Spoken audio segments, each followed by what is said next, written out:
Imana y'Imana y'ubuntu n'umwuka wera Yesu yadusezeranyije kandi yaramuduhaye ngo ubwo Yesu Kristo azahishurwa ngo mube nk'abana bumvira ngo nimwishushanye n'irari mwagiraga kera mukirinjije ngo ahubwo nk'uko wabahamagaye ari uwera aba ariko namwe mubabera mu ngeso zanyu zose ngo kuko byanditswe ngo muzababera kuko nanjye ndi uwera.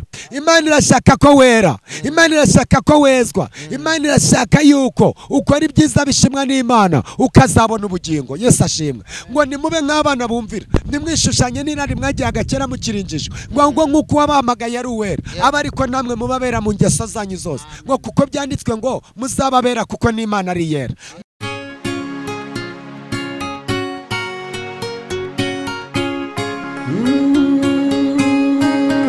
Emana we, Yesu we, ingoma yawe ni amamare.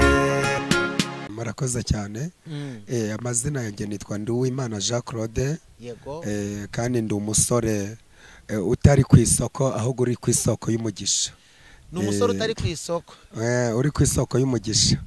Imana ishimwe. Hanyuma kandi umusore utari ku isoko ariko uri ku isoko y'umugisha. Yego.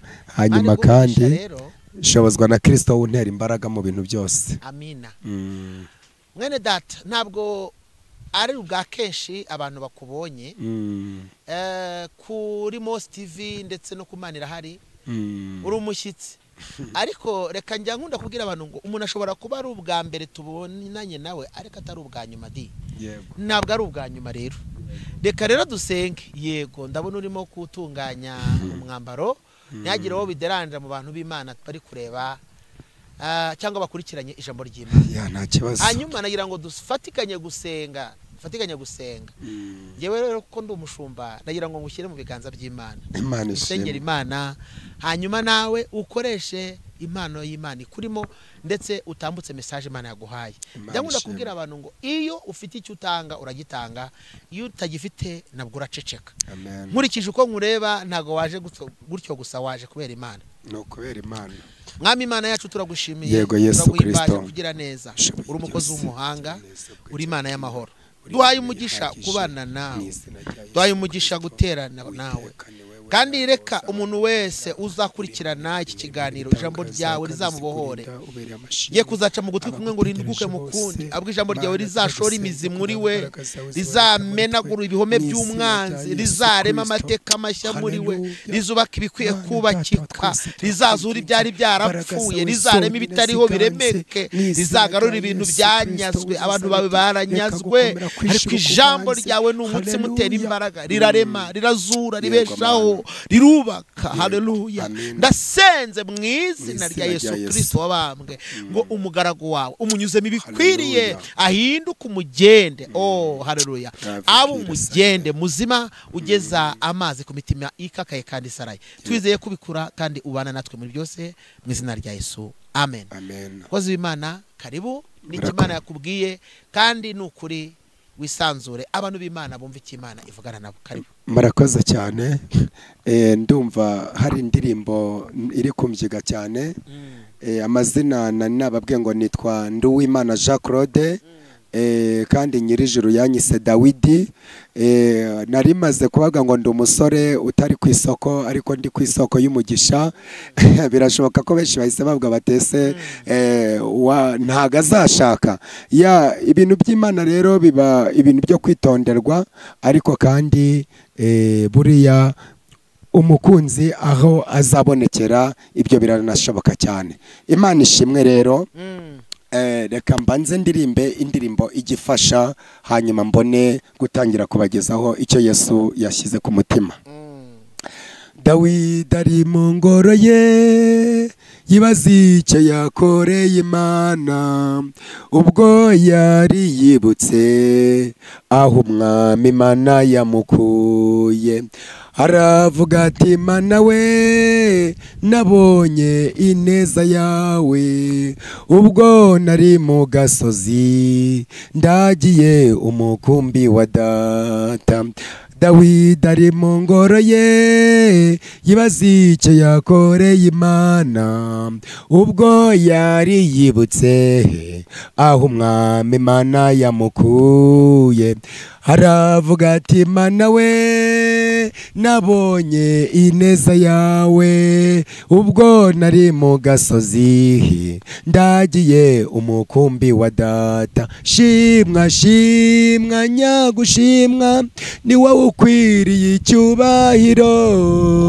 Nabonye ineza yawe ababisha banje bangose. Shimwa Yesu we shimwa nyagushimwa ni wowe ukwiriye icyubahiro. Nabonye ineza yawe ababisha banje bangose. Anyambura umwambaro w'ubushumba anyambika igishura cy'ibwami anyambika ikamba ry'ibwami ampindura igikomangoma. Anyambura umwambaro w'ubushumba anyambika igishura cy'ibwami anyambika ikamba ry'ibwami ampindura igikomangoma. Shimwa Yesu we shimwa nyagushimirwa ni wowe ukwiriye icyubahiro. Nabonye ineza yawe ababisha banje bangose. Shimwa Yesu we shimwa nyagushimirwa ni wowe ukwiriye ibyubahiro. Nabonye ineza yawe ababisha banje bangose. Anyimikisha amavuta mu maso y'abakuru banje Eliyabu na Aminadabu abasore beza b'umurava. Anyimikisha amavuta mu maso y'abakuru banje Eliyabu na Aminadabu abasore beza b'umurava. Shimwa shimwa nyagushimirwa ni wowe ukwiriye icyubahiro. Nabonye ineza yawe ababisha banje bangose. Uko umwana yigwandika ku mugongo wa nyina niko nanjye nigwanditse mu bikari by'Uwiteka. Ntabwo bawe ntabwo bafite Imana ijya impakeya iz'abantu banyimye. Imana yanjye ntizazinyima. Ntabwo bawe ntabwo bafite Imana ijya impakeya iz'abantu banyimye. Imana yanjye ntizazinyima. Iyo urugamba rukomeye Mana we warahabaye jye ndabibona. Urantabara sinakorwa n'isoni. Imana yanjye ndacyayemera. Ntabwo bawe ntabwo bafite Imana ijya impakeya iz'abantu banyimye. Imana yanjye ntizazinyima. Mana ishimwe. Mana turagushimiye turaguhimbaje. Urera urakiranuka ndetse uzabana n'abera. Mu izina rya Yesu Kristo w'i Nazareti dushobozwa nawe wowe uduha imbaraga. Reka imbaraga zawe ziganze. Reka ubwiza bwawe butubonekere. Reka amavuta yawe rave kire sayine mando ragenda agere kuri buri muntu wese ukurikiranye uru rubuga. Mu izina rya Yesu Kristo reka uwari urwaye akire. Reka imbaraga zawe ziganze. Reka umwuka wera wawe agota abantu bawe. Mu izina rya Yesu reka agakiza gasakare ku isi hose. Reka amavi yose agupfukamire. Reka amahanga yose amenye ukuri umwami. Mu izina ry'Uwiteka kandi imbaraga zawe zonyine ziganze zigere kuri buri muntu wese. Umwami Imana isumba byose hahirwa abagushakana umwete kuko bazakubona. Reka imbaraga zawe zonyine zigere mu matorero, zigere mu gihugu cy'u Rwanda, zigere ku isi hose. Reka imbaraga zawe ziboneke ku bantu bagushaka yerekana umwete ayiwe rave kire sayine reka imbaraga zawe mwami ziboneke ku mubyeyi ziboneke ku mugabo ziboneke ku musaza ziboneke ku mwana muto ziboneke ku mukecuru mu izina rya Yesu reka abarwayi bo mu bitaro babyuke reka ubakize reka abafunze bafungure reka wongere utanga agakiza reka utanga amahoro mu gihugu cy'u Rwanda reka utange mwami kurenganurwa ku barengana mu izina rya Yesu kandi imbaraga ziyeri tuyahirengeye zigere kuri buri muntu wese Uwiteka urakoze ko uje kudusura kandi uje kutugenderera urakoze ko uje gusura igihugu cy'u Rwanda urakoze ko uje gusura isi yose urakoze ko uje gusura buri muntu wese ku giti cye ngaho nushimwe kandi ukuzwe ushyirwe hejuru nanjye mbyatse Imana nizera mu izina rya Yesu Kristo w'i Nazareti amen. Imana ishimwe rero reka dusome ijambo ry'Imana isumba byose ku bantu batanzi cyangwa se ku bagifungura amacano yanyu nababwe ngo nitwa Nduwimana Jean Claude niyo mazina yanjye kandi tugiye kuvuga Imana haleluya. Bibiliya ijambo ry'Imana ntago njya nkunda gutinda mu bintu ahubwo ntinzwa ntindira mu ijambo. Yesu ashimwe. Imana rero mbanza gutanga ubuhamya gato kugira ngo wowe ugiye kumva iri vuga butumwa ujye ubanza umenye nabo ugiye guterana nabo abaribo ujye ubanza umenye n'Uwimana yagutumyeho uwo ari we. Jewe rero Imana yankuye mu busambanyi, Imana yankuye mu bwibone, Imana yankuye mu ngarane kurya ibyo byo mu ngarane, Imana yankuye muri za puberi, Imana yankuye kurara mu bizu bidakingwa no mu bidasakaye. Haleluya. Ndashima Imana ko yagiye inkuraho bose ikankura Irodobayi kwa Makiri. Imana ishimwe. Imana ishimwe. Rero Imana yagiye inkura mu bwibone inkura mu bintu bikakaye cyane kuko jewe ntigeze ababyeyi nabuze ababyeyi 94 navutse 93. Imana ishimwe rero. Uyu munsi rero turi kuvugira Imana kuko yabitwemereye. Reka rero dusome icyatuzanye ubwo nibwo buhamya twajya ngo tubabwire kugira ngo nibindi unabikeneye uzaduhamagare kuri nimero turi butange. Imana ishimwe. 93 ubura ababyeyi 94. Yego. Imana iragukuza. Imana irankuza iranandera. Hashimwe yakureze, hashimwe yagukujije. Imana ishirwe hejuru muri byose. Imana ikiguhagazeho. Imana ishimwe. Reka abakunzi bacu bakomeze badukurikirane. Yego. Soma ijambo ry'Imana. Ijambo ry'Imana rivuze ngo iki igitabo cy'umwanditsi witwa Esiteri. Reka dusome Esiteri, igitabo cya Esiteri ibice 6 umurongo wa mbere dusome mu izina rya Yesu Kristo w'i Nazareti. Haravuze ngo iryo joro umwami abura ibitotsi. Iryo joro umwami abura ibitotsi niko gutegeka ko bazana igitabo cy'ubucurabwenge bagisomera umwami basanga byaranditswemo yuko Moridekayi ari we wareze abagabo babiri bo mu nkone z'umwami zarindaga irembo Bigitani na Treshi yuko bashagaga kwica umwami Ahasuwerusi. Umwami arabaza ati mbese Moridekayi uwo hari ishimwe cyangwa icyubahiro yahawe bamwitura ibyo? Abagaragu b'umwami n'abahereza b'umwami baramusubiza bati ntacyo yahawe. Umwami arabaza ati ninde uri mu rugo? Kandi ubwo Hamani yarahagaze mu rugo rw'imbere ibwami azanwe no kuvugana n'umwami kugira ngo amusabe kumanika Moridekayi ku giti yamuteguriye. Abagaragu b'umwami baramusubiza bati Hamani niwe uri mu rugo. Umwami ati naze. Nuko Hamani araza umwami aramubaza ati umuntu umwami akunze kubaha yagirirwa ati? Hamani aribwira ati hari uwo umwami yakunda kubaha kunduta se? Hamani asubiza umwami ati uwo umwami akunze kubaha bazane imyambaro y'ibwami umwami ajya yambara n'ifarashi umwami agendaho itamirijwe ikamba ry'ubwami maze iyo myambaro n'iyo farashi babihe umwe wo mu batware b'umwami barusha abandi gukomera bayambike uwo muntu. Haleluya. Umwami akunze kubaha bamugendeshe mu nzira yo mu murwa ahetswe n'iyo farashi arangurure imbere ye ati bati barangurura imbere ye bati uku niko bazajya bagenza umuntu umwami akunze kubaha.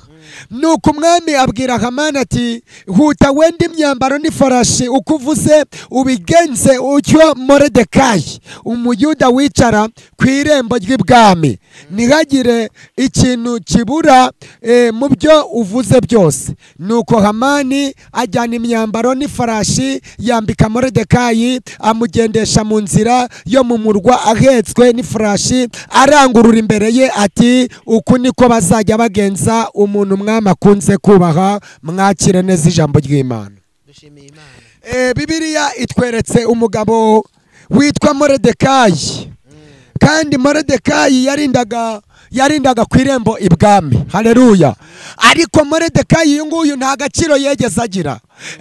Ahariwe ba Moridekayi batajya bagira agaciro mu buzima bwabo, ariko Uwiteka avuganye namwe ngo arongera arabibutse. Haleluya. Wari Moridekayi wahoraga ku irembo ibwami, wari ufite ibibazo, wari ufite amakuba, wabonaga ubukene bwaranze, wabonaga inzara ikumereye nabi, wabonaga ingorane n'ibibazo nta muntu ukugeraho, wari ku irembo mbese. Ariko Imana ivuganye nawe yuko igukuye ku irembo. Haleluya. Imana ivuganye nawe yuko igukuye ku irembo. Wari Moridekayi, ariko ndagira ngo ngumenyeshe ngo umwanzi wawe ari we Hamani niwe ugiye kumanikwa aho wari ugiye kumanikwa. Yesu ashimwe. Bibiliya ivuze ngo iki?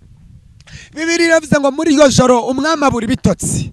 Amaze kubura ibitotsi ngo ahamagaza igitabo cy'ubucurabwenge. Imana ibugira umuntu ibuza amahoro ku buzima bwawe. Arangije ngo umwami arasoma igitabo cy'ubucurabwenge ngo asanga haranditswemo yuko Moridekayi ari we wareze abagabo babiri bo mu nkone z'umwami. Aba bagabo babiri rero umwe yitwaga Bigitani undi yitwa Tereshi. Haleluya. Ngo bariho bagambanira umwami ngo bashaka kumwica, ngo ariko ngo Moridekayi arabyumva. Ngo amaze kubyumva ngo aragenda aburira umwami, aramuga ngo umwami rero Bigitani na Tereshi barashaka kukwica. Haleluya. Hanyuma Bibiliya ivuze ngo iki? Ngo barabigenzura. Bamaze kubigenzura basanga ko inkuru Moridekayi cyangwa amakuru yabahaye ari ukuri.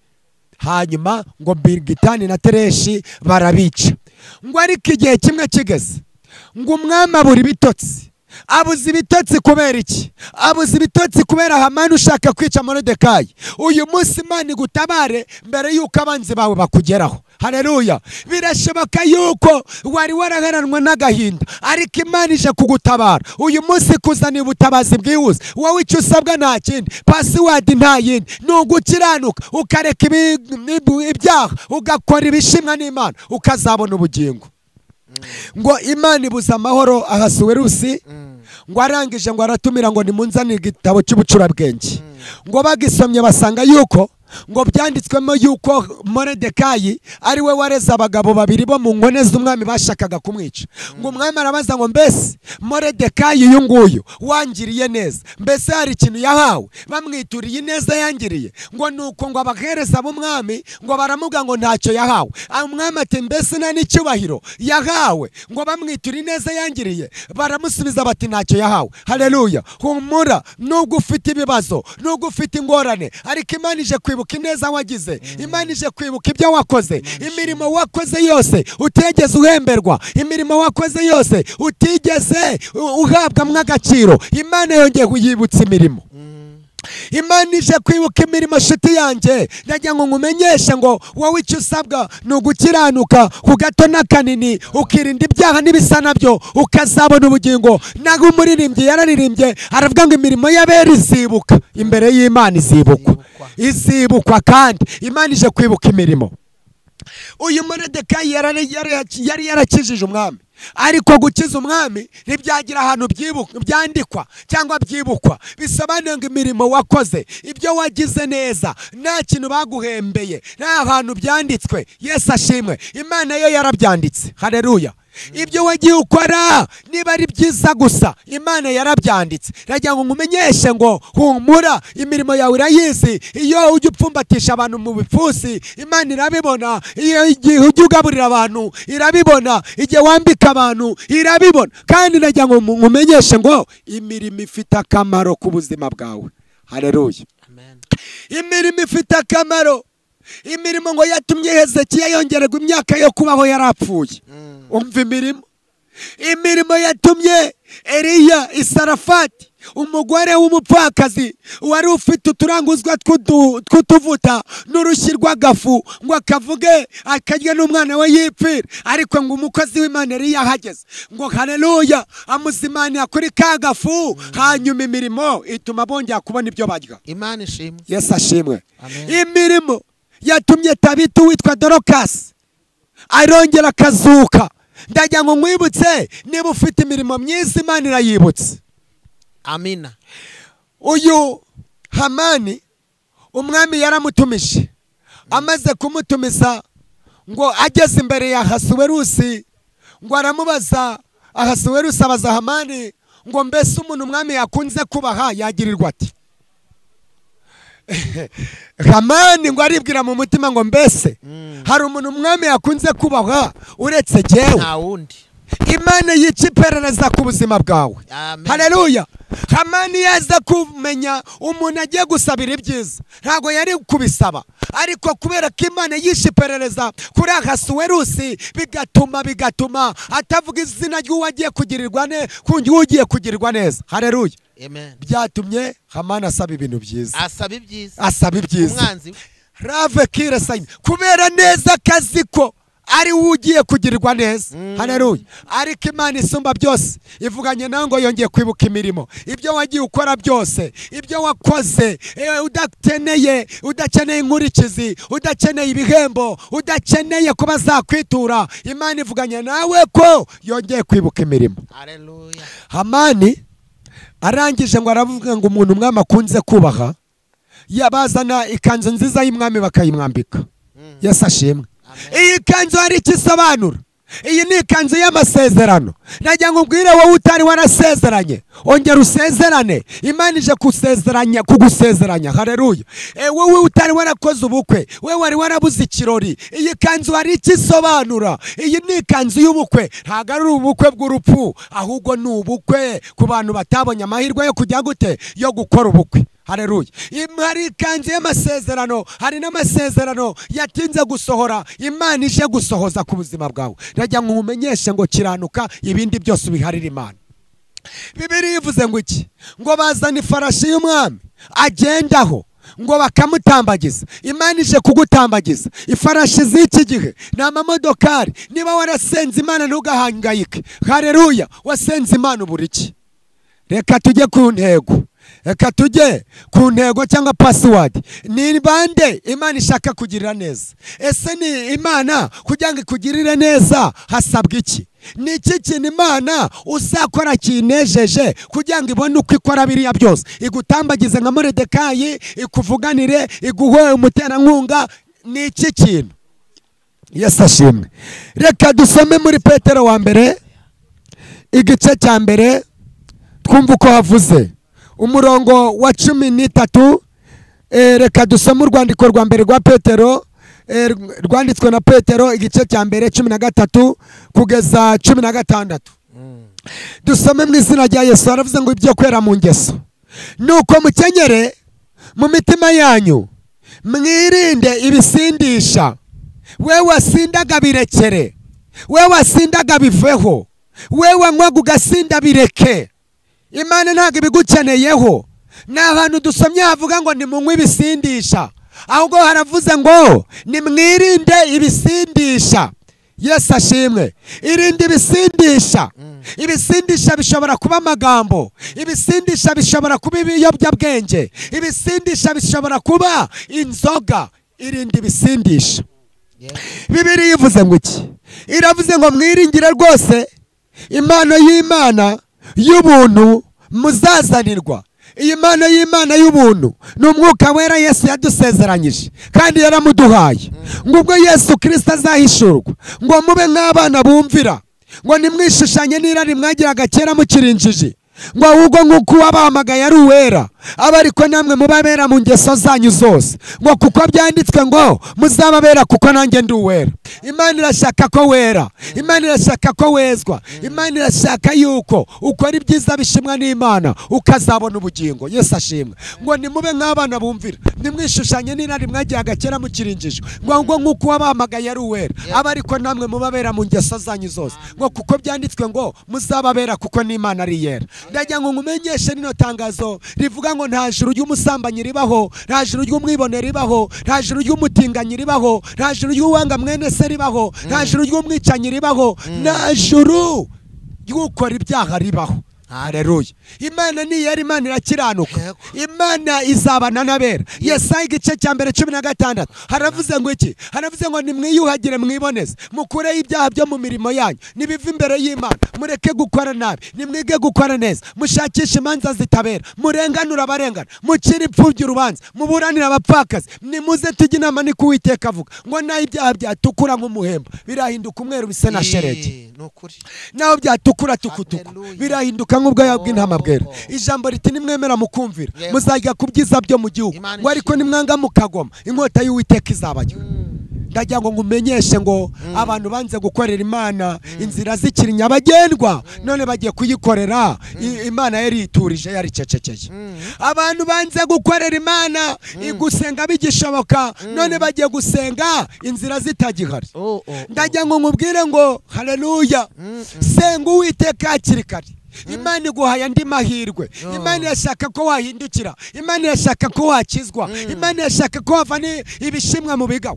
Yeremiya 15:19 havuze ngo iki? Haravuze ngo nicyo gituma umwami Uwiteka avuganye namwe ati nugaruka nzakugarukira kugira ngo uhagarare imbere yanjye, ati kandi ibishimwa nubivana mu bigawa uzaba nk'akanwa k'Imana, bazakugarukira ko ntuzabagarukira. Ibishimwa nubivana mu bigawa we kiranuka. Uyu munsi nakuzaniye message ivuga ngo iki? Nta mahoro y'umunyabyaha ni ku Uwiteka avuga. Haleluya. Nta mahoro y'umunyabyaha ni ku Uwiteka avuga. Nukizwa, nukiranuka, wasenze Imana subura iki? Imana ivuganye na Gahini ngo iki? Iramubajije ngo mbese nukora neza ntuzemerwa, ngo ariko nukora nabi ibyaha bizitugatugera ku muryango w'inzu yawe. Haleluya. Bibiliya ivuze ngo iki? Yesaya 55:6 haravuze ngo nimushakishe Uwiteka Imana bigishoboka yuko abonwa, nimumwambaza akiri bugufi, umunyabyaha reka ingeso ze, ukiranirwa reka ibyo yibwira, agarukira Uwiteka Imana iramugirira imbabazi n'ibambe. Garukiraho, hindukira. Ndagira ngo ngutangarize rino tangazo, dore ijambo ry'Imana igihe kirageze ngo rihinduke. Bibiliya igiye guhinduka. Yesu ashimwe. Ndagira ngo nkubwire ngo ijambo ry'Imana riravuze ngo icyo wamenye ntuzakiruke. Haleluya. Ijambo ry'Imana ryongeye kuvuga ngo iki? Rirakubwira ngo ivomera amazi azabara yagutunga mu gihe cyo kugotwa cyawe. Niko naho mu 3:14 havuze. Abantu baragoswa ariko ntibabizi. Abantu dore baradamaraye, bibereye mu byisi, bibereye mu bihendo byisi, kandi Bibiliya ivuganye nawe ngo iki? Irakubwira ngo kizwa ukiranuke. Haleluya. Twabonye Imana ikiza Moridekayi, twabonye Imana irengera abantu, twabonye Imana ikiza. Nanjye Imana yarantabaye, nanjye Imana yankuye mu ngorane, nanjye Imana yankuye mu makuba. Haleluya.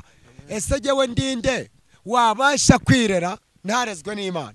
Ariko kubera Uwiteka Imana isumba byose yarandeze, ibana nanjye, ikorana nanjye iby'ubutwari. Ndagira ngo ngumenyeshe ngo abantu banze gusenga isengero z'igihari, none bagiye gusenga zitagihari.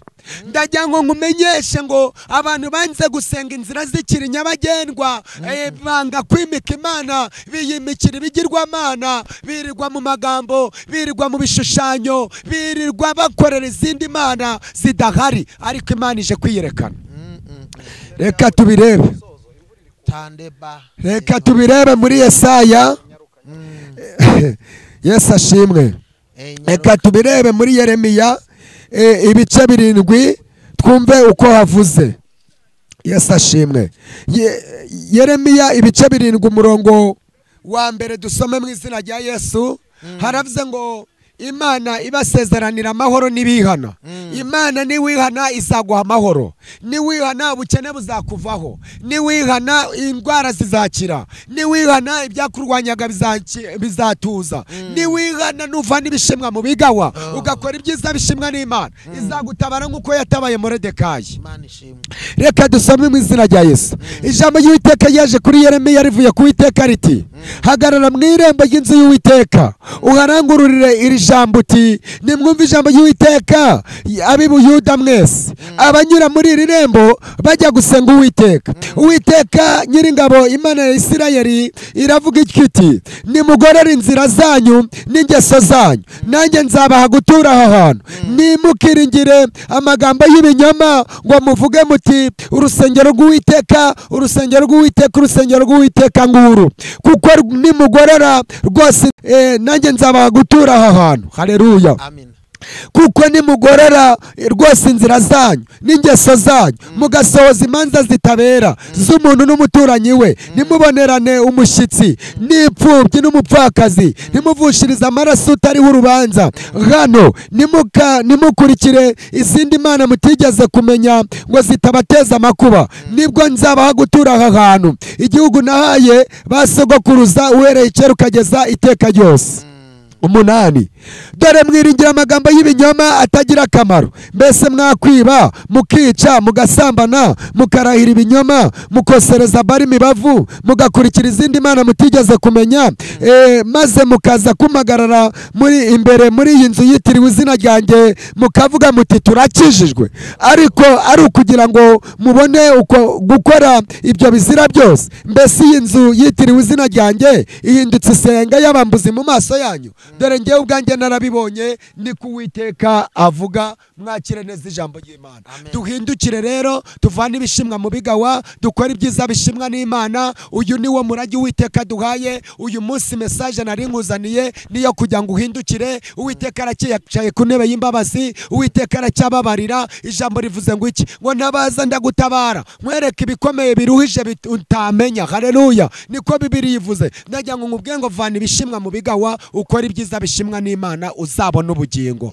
Ndagira ngo nkubwire ngo ijuru ni ry'abakiranutsi, nta muntu ukiranirwa uzaryegera, ariko umuntu ukiranuka wese azahabwa ubugingo buhoraho. Imana ishimwe rero. Nizo message nari nkuzaniye, ariko dore abantu bagiye gushaka Imana bitagishoboka kwibonwa. Abantu bishinze amagambo y'ibinyoma nk'uko Bibiliya tubwiye. Abantu bari kwirirwa basebanya, bari kwirirwa bavuga bene se, aho kugira ngo muhuze umutima musenge. Ijambo rivuganye natwe ngo iki? Riratubwiye ngo nimuze tujye inama, ni ku Uwiteka avuga ngo naho ibyaha byatukura nk'umuhemba birahinduka umweru bisa na sheregi. None nimukore, mukiranuke, mukore kandi muvane ibishimwa mu bigawa, muzabone ubugingo. Yesu ashimwe. Rero nagira ngo ngutangarize ngo dore isengero inzira zazo zigiye gukingwa, kandi ndagira ngo nkumenyeshe ngo ingaruka z'ibyaha nazo zije kugaragara. Igihembo cy'umunyabyaha kije kugaragara, igihembo cy'umukiranutsi kije kugaragara. Igihe kirageze cyangwa umuntu agiye kugaragara, Imana ye yasenze ikaboneka.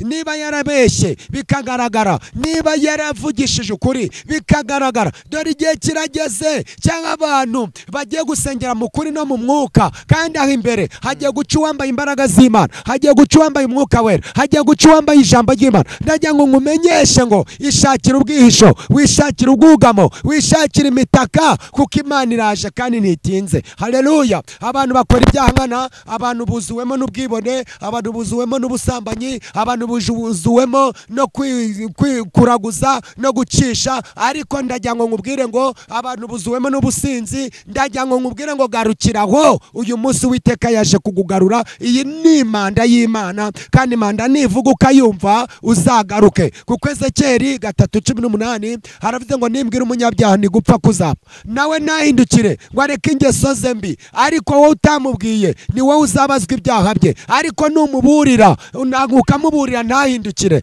Imana ntabwo izakubaza amaraso ye. Ndagira ngo umenyeshe ngo rero burira uwo ari we wese. Hari abantu bari kwanga kubwiza ukuri abibone, bakanga kubwiza ukuri abibone ngo bahindukire. Umuririmbyi wa 433 havuze ngo iki? Haravuze ngo yemwe abasubira iyo muva ikuzimu kwa Nyamutezi, mukarekura umusaraba ko muneshejwe. Yesu ubwo azagaruka aje kwima ingoma ye, tuzamurebesha amasasate dufite ibyaha. Haleluya. Najya ngo nkumenyeshe ngo wowe hindukira uvana ibishimwa mu bigawa ukora ibyiza. N'abasomeye ijambo muri Yesaya igice cya 2 umurongo wa 19 haravuze ngo abantu bose bagiye kwinjira mu buvumo no mu myobo no mu bitare no mu bihanamanga bahunga igitinyiro cy'Uwiteka. Ubwo aje guhagurukana imbaraga, aje guhindisha isi umushyitsi ngo nimureke kwishingikiriza ku bantu, mbese mu bacike bava umwuka mu mazuru mu bacike. Najya ngo nkubwire ngo abantu banze gusenga Imana bagiye kwishaka itagihari, bagiye gushakisha Imana. Ubutayu dore bwarafunzwe, dore ningo z'abantu igihe kirageze ko torore zihagere. Najya ngo nkubwire ngo akarengane karagwiriye, kandi najya ngo nkubwire ngo Yesu aje guhemba kandi aje gukiza kandi aje no guhana. Niko ijambo ry'Imana rigize gute rivuze. Yesu nashimwe. Rero murakoze cyane, nayo mavuga butumwa nari mbazaniye. Ariko ufite igitekerezo cyangwa ikibazo waduhamagara kuri 07823242 07823242 cyangwa 0728111777 07281373. Mureke dusenge mwizina rya Yesu.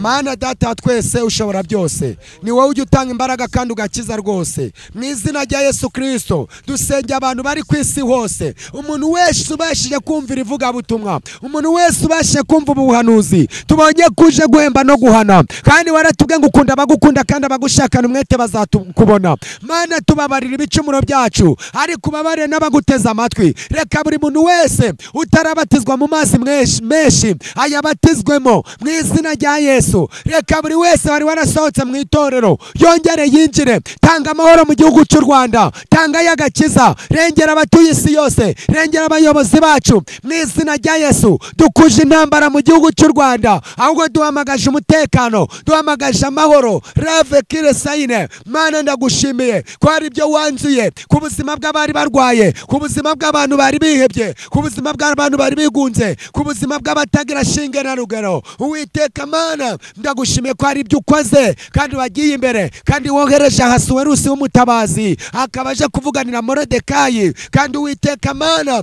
watubwiye neza ijambo rikomeye, uratubwiye ngo abantu baje kwihisha mu buvumo no mu myobo no mu bitare no mu bihanamanga. Bisobanuye ngo amazu yubatswe n'abana b'abantu ayo baje kuyasohokamo bagiye kwihisha, ariko umbwiye ko abaho uzabarinda, umbwiye ko abaho uzabatwikira. Urakoze urakabyara. Reka mwami buri wese wumvishe irivuga butumwa arigirireho umugisha kandi akiranuke ku gato na kanini, maze umurengere nk'uko warengeye Moridekayi. Nanjye mbyatse Imana nizera mu izina rya Yesu Kristo w'i Nazareti. Amen.